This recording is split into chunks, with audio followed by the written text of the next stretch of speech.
Hello friends, अस्सलाम वालेकुम। दोस्तों, जब भी कोई बड़ी कंपनी अपनी कोई चीज बेच रही होती है तो उसकी मार्केटिंग करना बहुत जरूरी होता है। टीवी पर इश्तेहारात, बिलबोर्ड्स, इनामी स्कीम्स और दूसरी मीडिया कैंपेन्स मार्केटिंग का हिस्सा होती हैं। लेकिन कभी कभार कंपनीज इस दौरान बहुत बड़ी गलतियां भी कर जाती हैं, जिनसे न सिर्फ उनको भारी नुकसान होता है बल्कि उनकी रेपुटेशन भी खराब हो जाती है। इस वीडियो में मैं आपको 6 बड़ी बड़ी कंपनीज की ऐसी ही हैरत अंगेज गलतियां बताऊंगा। नंबर 6 पर है सिलो कंपनी। दोस्तों, सिलो एक बहुत बड़ी अमेरिकन इलेक्ट्रॉनिक्स कंपनी है जिनके स्टोर्स अमेरिका में हर जगह फैले हुए हैं। 1986 में इस कंपनी ने टीवी पर एक इश्तेहार दिया जिसकी टैगलाइन थी ऑफरिंग स्टीरियोज फॉर 299 बनानास, यानी 299 केलों के बदले नया स्टीरियो सिस्टम ले जाओ। अब बनाना सिर्फ एक स्लैंग वर्ड था और इस इश्तेहार का मकसद ये था कि स्टीरियो सिस्टम बहुत कम कीमत में मिल रहा है। लेकिन इन्हें नहीं पता था कि अगले दिन दर्जनों लोग इनके स्टोर्स पर वाकई में केले लेकर पहुंच जाएंगे। अगले दिन यही हुआ।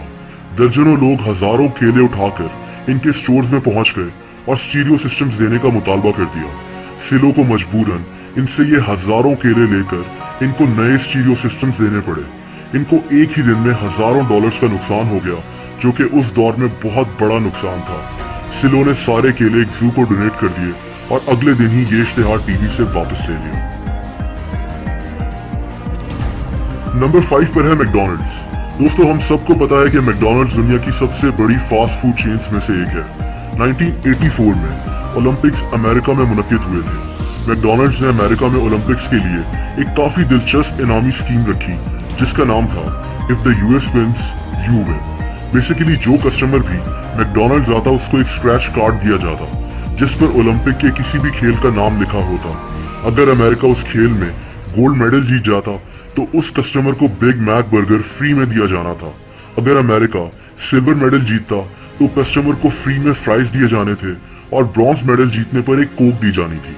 मैकडॉनल्ड्स को लगा कि क्योंकि अमेरिका ने इससे पहले 1976 के ओलंपिक्स में सिर्फ 34 गोल्ड मेडल्स जीते थे, तो इस दफा भी अमेरिका बहुत कम मेडल्स जीतेगा और कस्टमर्स बिग मैक बर्गर्स के बजाय फ्राइज और कोक ही जीतेंगे। लेकिन ऐसा नहीं हुआ कुछ यूं कि क्योंकि ओलंपिक्स अमेरिका में हो रहे थे तो रशिया ने ओलंपिक्स में हिस्सा लेने से इनकार कर दिया। ज्यादातर गोल्ड मेडल्स रशिया ही जीता करता था, लेकिन रशिया के ओलंपिक्स में हिस्सा ना लेने पर अमेरिका 83 गोल्ड मेडल्स जीत गया, जिसका मतलब था कि अब मैकडॉनल्ड्स को लाखों लोगों को फ्री में बिग मैक बर्गर्स देने थे। मैकडॉनल्ड्स की अमेरिका में मुख्तलिफ चेन्स में बिग मैक बर्गर्स खत्म होना शुरू हो गए और मैकडॉनल्ड्स को ये इनामी स्कीम बहुत महंगी पड़ गई। मैकडॉनल्ड्स को उस साल काफी भारी नुकसान हुआ और ये मार्केटिंग कैंपेन उनके लिए सर दर्द बन गई थी। नंबर 4 पर है बलून फेस्ट ऑफ 1986। दोस्तों, यूनाइटेड वे अमेरिका की एक बहुत बड़ी एनजीओ है जो कि लोगों की मदद करने के लिए पैसे इकट्ठा करती है।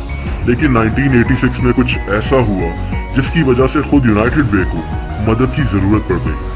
1986 में यूनाइटेड वे ने ऐलान किया कि ये अमेरिका के शहर क्लीवलैंड में 15 लाख गुब्बारे यानी बलून्स हवा में उड़ाएंगे। ये एक वर्ल्ड रिकॉर्ड बन जाना था।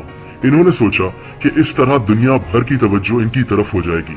27 सितंबर 1986 को दुनिया भर का मीडिया क्लीवलैंड में मौजूद था।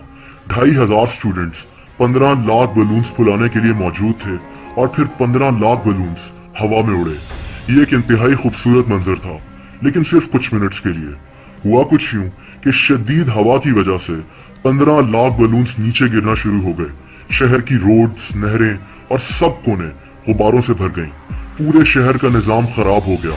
यहाँ तक कि 2 मच्छरों की मौत का जिम्मेदार भी इन गुब्बारों को करार दे दिया, क्योंकि ये लोग डूब रहे थे और बलून्स की वजह से इनको बचाया नहीं जा सका। यूनाइटेड वे को शहर की इंतजामिया को मिलियंस ऑफ डॉलर्स पे करने पड़े और इनके खिलाफ कई लोगों ने केसेस भी कर दिए थे। इन गुब्बारों ने यूनाइटेड वे नामी एनजीओ को तकरीबन तबाह कर दिया था। नंबर 3 पर है पेप्सी। दोस्तों, ये एक इंतहाई इंटरेस्टिंग वाकया है जो कि फिलीपीन में पेश आया था। इस वाकये ने फिलीपीन में फसादात शुरू करवा दिए थे। 90s की दिहाई में फिलीपीन में कोका कोला पेप्सी से बहुत आगे निकल रहा था। पेप्सी ने अपनी सेल्स को बढ़ाने के लिए एक प्लान बनाया जिसका नाम था the number fever. Basically Pepsi और इसकी दूसरी प्रोडक्ट्स जैसा कि माउंटेन ड्यू और 7 अप की बोतलों के ढक्कन के नीचे एक 3 डिजिट नंबर मौजूद होता था।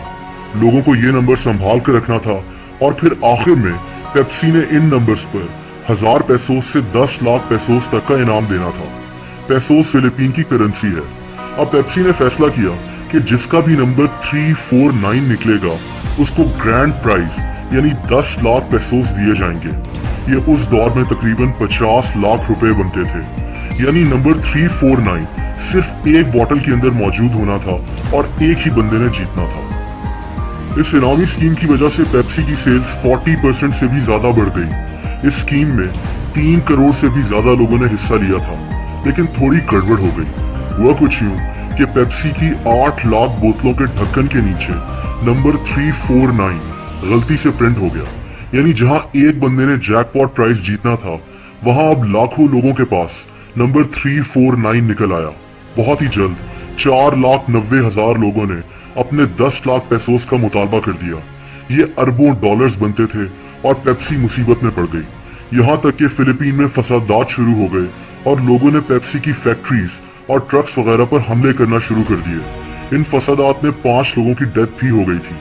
ये केस 14 साल तक अदालत में चलता रहा और बिल आखिर 2006 में फिलीपीन की सुप्रीम कोर्ट ने पेप्सी के हक में फैसला सुना दिया। लेकिन पेप्सी की रेपुटेशन और पेप्सी की सेल्स फिलीपीन में तबाह हो गई थी और पेप्सी को एक छोटी सी गलती का बहुत भारी नुकसान उठाना पड़ा था।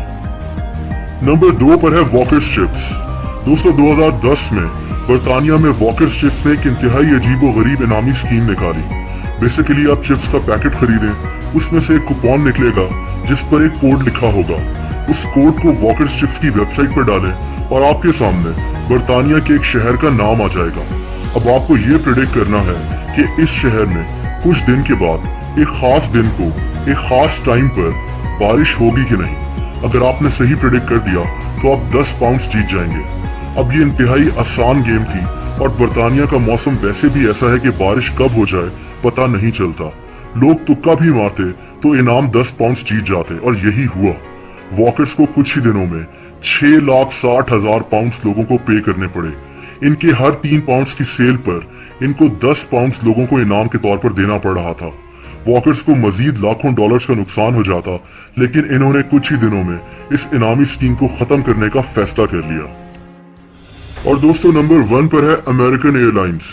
1981 में अमेरिकन एयरलाइंस ने लोगों को एक ऑफर की। ऑफर ये थी कि लोग सिर्फ एक दफा पैसे भरें और जिंदगी भर के लिए अमेरिकन एयरलाइंस के फर्स्ट क्लास में जब भी दिल करे दुनिया भर में कहीं भी सफर करें।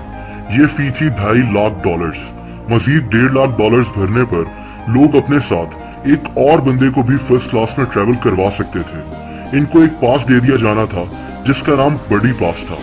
अब अमेरिकन एयरलाइंस को लगता था कि ये ऑफर सिर्फ कुछ अमीर लोग बिजनेस ट्रैवल वगैरह के लिए इस्तेमाल करेंगे, लेकिन ऐसा नहीं हुआ।